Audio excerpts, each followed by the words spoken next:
Di video kali ini gue bakal ngungkapin rahasia gimana caranya lo mendapatkan mentor yang kaya walaupun kondisi lo dari nol.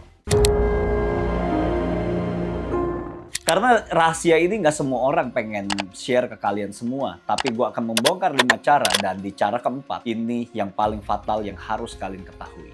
Awalnya, dulu gue sama seperti kalian, gue juga pernah berada di fase gue nggak punya uang sama sekali, kondisi gue dari nol juga, dan gue harus mengumpulkan uang dari kerja serabutan. Dan sampai akhir gue pikir, sepertinya gue nggak bisa nih berada di titik seperti ini. Dan gue membutuhkan orang yang bisa membantu gue untuk level up daripada gue harus kerja serabutan terus. Uang yang gue kumpulkan itu sebanyak 4 juta. Gue all in semua buat ikut kelas, dan akhirnya gue ketemu salah satu mentor gue, namanya Pak Gem Susanto. Beliau ialah salah satu mentor gue yang mengubah kehidupan gue 180 derajat. Di saat itu gue memang udah belajar Meta Ads dari internet, yang gue baca artikelnya secara gratis. Sampai pada akhirnya gue menemukan satu benang merah dari kepingan-kepingan yang sudah gue kumpulkan. Ketika gue mengikuti salah satu kelas dari Pak Gem Susanto, akhirnya hidup gue tuh berubah 180 derajat, dimana di saat itu gue berhasil mewinningkan sebuah campaign pertama gue dari gue coba trial 9 bulan sampai akhirnya gue bisa mendapatkan 100 juta pertama gue. Lo bisa aja skeptis mentor itu nggak guna, lo bisa coba sendiri, nggak usah ikut kelas lah, ngapain gue harus ikut kelas. Tapi satu hal yang pengen gue sampaikan ke lo,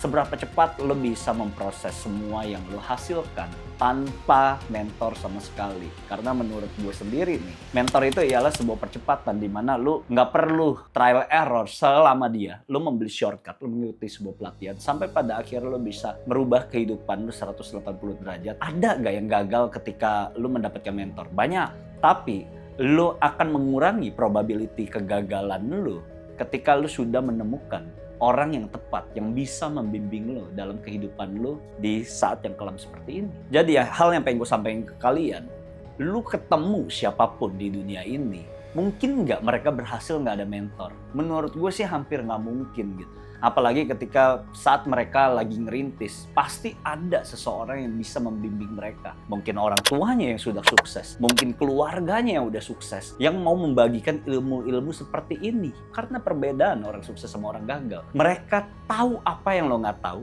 Mereka belajar apa yang lo nggak belajar. Udah, sesimpel itu. Kalau lo belajar segala sesuatu di dunia ini, lo mendapatkan lebih cepat, sudah pasti kehidupan lo jauh lebih baik. Tapi kalau misalnya dalam lingkungan lo nih, lo nggak mendapatkan sesuatu yang bisa membuat kehidupan lo lebih baik, artinya lo membutuhkan seseorang di luar keluarga lo yang bisa merubah kehidupan lo jauh lebih baik.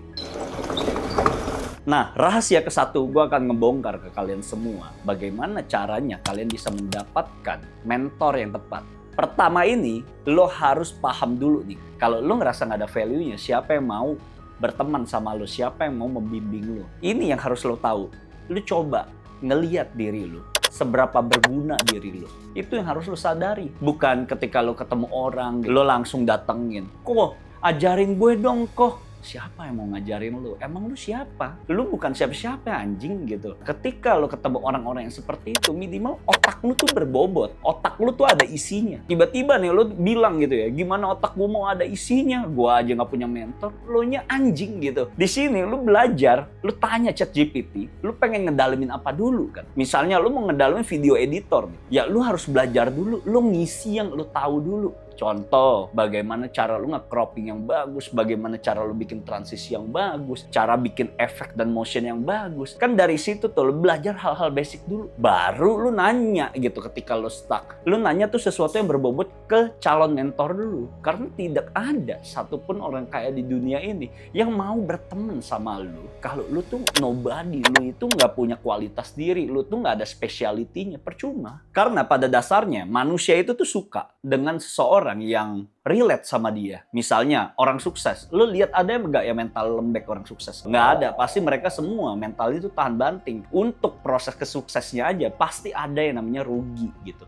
Nah, ketika mereka rugi, masalahnya mau dilanjutin atau enggak nih menjadi entrepreneur? Atau mereka kan bisa memilih juga, gue mending kerja aja deh daripada gue begini. Ya udah, kalau yang kerja ya lu tersisihkan. Tapi ketika lu pengen berbisnis, lu pengen sukses, otomatis lu udah harus siap rugi. Dan orang kaya kaya akan melihat hal itu. Seberapa relate dan seberapa tahan banting mental lo. Sampai pada akhirnya lo itu bisa masuk menjadi orang yang bisa dipercaya sama orang kaya tersebut. Satu hal yang lo bisa tawarkan ke orang kaya, bagaimana caranya lu melihat bisnis mereka, apa yang mereka kurang, lu bisa bantu dengan skill lu. Itu yang harus lo lihat. Bisa juga lo ketemu orang kaya gitu ya, lo lihat dari Instagramnya kontennya kurang bagus, lo bantu gitu lo bikin konten. Gue bisa nih kok bikin konten yang bisa bikin lo FYP. Itu ialah value yang ibaratnya mereka mungkin aja nggak punya, tapi lo bisa bantu sampai akhirnya mereka bisa impress sama lo, mereka bisa respect sama lo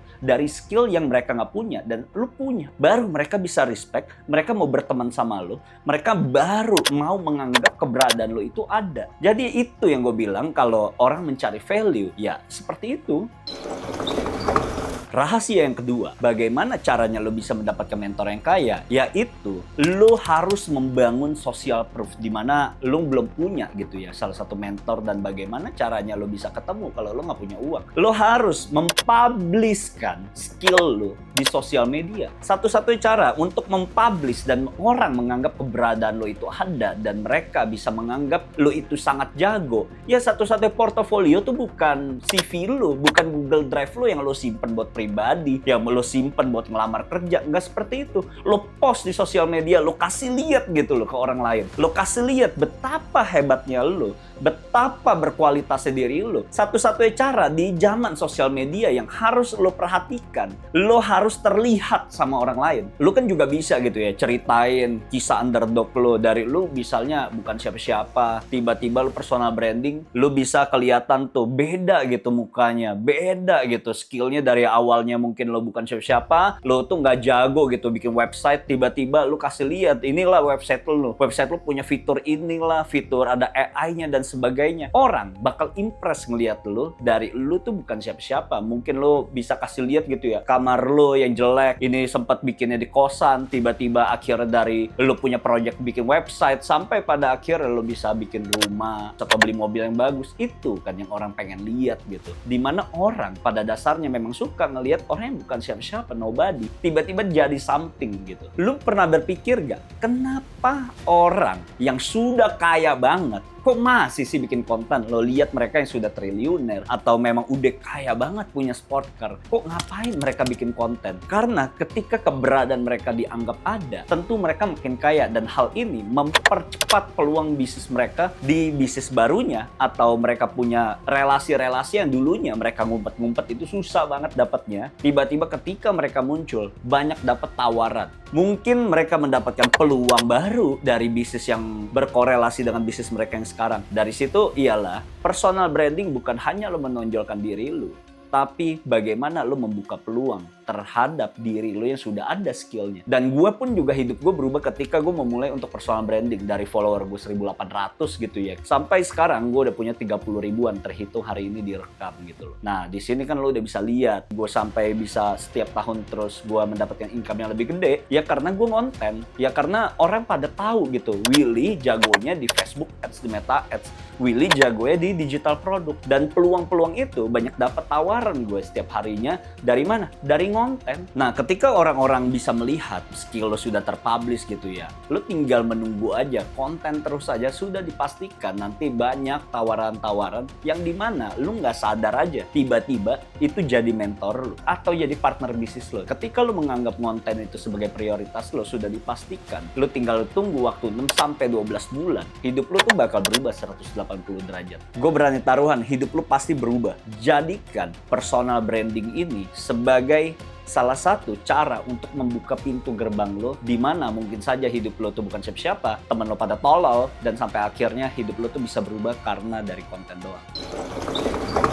Ketika kalian ingin berkoneksi dengan salah satu mentor, yang biasa gue lakukan ialah gue harus membeli kelasnya dulu. Dan pastikan ketika lo udah ikut join kelasnya, ini lu kerjain dengan sungguh-sungguh. Karena gue juga relate gitu ya. Bukan gue doang, tapi mungkin orang-orang di sekitar gue yang membuat kelas edukasi juga. Mereka akan lebih impress atau mereka akan lebih respect kepada orang yang mau menerima ilmu mereka dengan membayar dibanding yang gratisan. Karena pada dasarnya orang yang dikasih gratis, mereka pasti nggak akan menjalankan itu secara sungguh-sungguh. Contoh nih ya, Orang kalau lu dikasih gratisan, mungkin teman lo gitu ya, lu kasih gratis, mereka tuh nggak pernah menganggap hal tersebut tuh berharga. Karena segala sesuatu yang gratis, yang lu dapatkan dengan gampang, sudah dipastikan gak bakal jadi. Kalau gue bayar, artinya ada sesuatu di mana ketika gue bayar, gue harus dapat dong value tersebut. Ya gue harus belajar sungguh-sungguh, itu bukan salah siapapun. Tapi yang lo harus tahu ialah,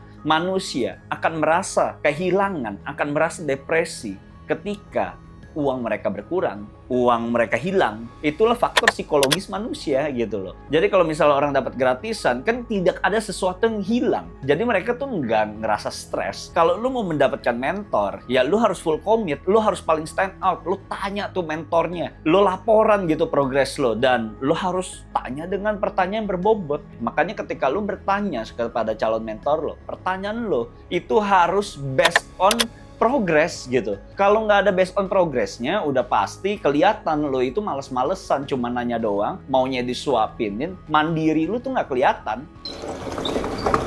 Nah, ini rahasia keempat, di mana lo itu harus paham nih, supaya mentor tersebut bisa respect sama lo. Ini yang harus lo ketahui, di mana lo bisa kasih yang namanya leverage tool. Nah, mungkin lo akan bertanya, leverage itu apa? Leverage ya daya ungkit. Kita udah tahu ya, semua orang itu suka sama orang yang bervalue. Mungkin lu suka bertanya-tanya, apa sih value tersebut? Value itu ialah sesuatu yang lu punya. Lu punya skill mungkin, atau lu punya prinsip yang lu pegang yang gak semua orang punya. Tapi dari value ini bisa menjadi daya ungkit, atau kita sebut leverage, buat membantu orang, buat memberikan impact ke orang lain. Jika lu memiliki value tersebut, ini lu bisa jadikan untuk bisa memberikan ke calon mentor lo, di mana mungkin saja dia bisa membantu lo di sepanjang perjalanan bisnis lo. Contoh nih, misalnya lo tuh jago banget gitu ya, nge-prompting AI, lo jago nge-prompting ChatGPT, atau lo bikin AI agent. Ini lo bisa ngebantu ini calon mentor lo nih. Bisa jadi kan mentor lo punya CS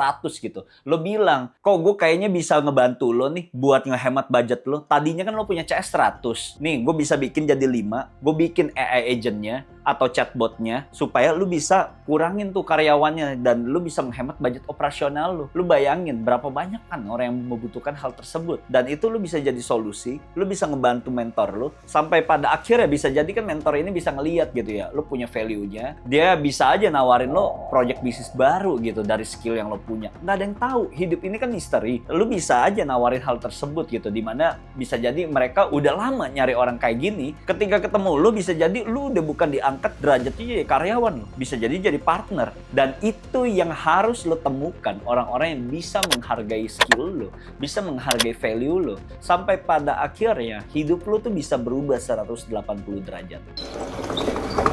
Ini mungkin semua orang akan lupa ya dengan hal ini dan menganggap remeh, yaitu skill komunikasi dan looks lo. Jadi kalau misalnya lo pikir gitu ya, lo ngerasa lo udah paling jago gitu di atas gunung gitu, nggak ada yang bisa nyaingin skill lo. Coba diadu gitu sama orang-orang yang jago bluffing, orang-orang yang jago ngomong, lo pasti kalah. Mereka bakal pilih orang-orang tuh yang jago bisa ngeyakinin ke calon mentor tersebut, sampai akhirnya bisa jadi partner bisnis. Berapa banyak kan kejadian seperti itu. Lo yang ngerasa skill lo mungkin nilainya 9, tapi lu punya saingan itu skillnya cuma 7. Tapi plusnya mereka punya looks-nya bagus, mereka jago communication. Pasti ya kalau ditanya, gue akan milih yang skornya 7. Kenapa? Karena ketika gue milih yang skornya 7, otomatis kalau mereka punya skill communication yang bagus, kedepannya gue akan berkomunikasi dengan dia, gue akan berbisnis dengan dia, lebih enak untuk berdiskusi dibanding sama lu tuh yang ngomong gelagapan kayak tolol. Gimana bisnis itu bisa jalan kalau komunikasi aja lu nggak bisa menguasai? Itu kan yang harus lo tahu. Kalau misalnya communication lo jelek, itu yang harus lo asah.